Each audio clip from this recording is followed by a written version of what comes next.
Money exchange സ്ഥാപനത്തിൽ നിന്ന് 1.25 ലക്ഷം മുക്കിയ സംഭവത്തിൽ മലയാളി ജീവനക്കാരനെ തേടിയുള്ള ഒമാനി പൗരന്റെ അന്വേഷണം 15 വർഷം പിന്നിടുന്നു. സ്ലീവ് എന്ന മലയാളിയാണ് സംഭവം പുറത്തായതിനു പിന്നാലെ പാസ്പോർട്ട് പോലും ഉപേക്ഷിച്ച് കടന്നുകളഞ്ഞത്.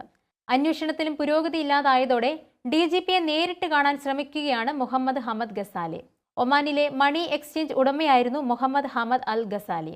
സ്റ്റീവ് എന്ന മലയാളി ബ്രാഞ്ച് മാനേജറായി ഇരുന്നത് 2009 ഫെബ്രുവരി മുതൽ ആഗസ്റ്റ് വരെ വെറും 6 മാസം. ഇടപാടിനായി വന്ന 1.25 ലക്ഷം ഒമാനി റിയാൽ കാണാനില്ലെന്ന് പരിശോധനയിൽ കണ്ടെത്തി.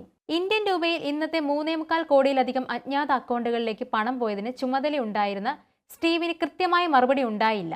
പോലീസ് കേസായി, കോടതിയിലെത്തി. പക്ഷേ സ്റ്റീവിനെ കാണാതായി. 2012 എറണാകുളത്തെത്തി സ്റ്റീവിനെ നേരിട്ട് കണ്ടെത്തി. പണം തിരികെ നൽകാമെന്ന് സമ്മതിച്ച് നോട്ടറി ഒപ്പിട്ട് അന്നെഴുതിയ കരാറും ഇപ്പോഴും ഇദ്ദേഹത്തിന്റെ കയ്യിലുണ്ട്. പക്ഷേ ഒന്നും നടന്നില്ല. ഇന്റർപോൾ വരെ എത്തിയ കേസിൽ ക്രൈംബ്രാഞ്ച് അന്വേഷണം നടന്നിരുന്നു. പണമിടപാടിന്റെ ചില രേഖകൾ കൂടി ലഭിക്കാനുണ്ടെന്ന് പോലീസ് പറയുന്നു. സർക്കാർ തലത്തിൽ ഉന്നതതല ഇടപെടൽ ഉണ്ടെങ്കിൽ മാത്രമേ ഫലമുണ്ടാകൂ എന്ന നിലപാടിലാണ് ഇദ്ദേഹം.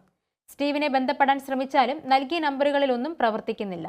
മലയാളികളോട് ഏറെ മതിപ്പുള്ള മുഹമ്മദ് ഹമദ് ഗസാലിയുടെ ആ വിശ്വാസത്തിന് കൂടിയാണ് മുറിവേറ്റത്.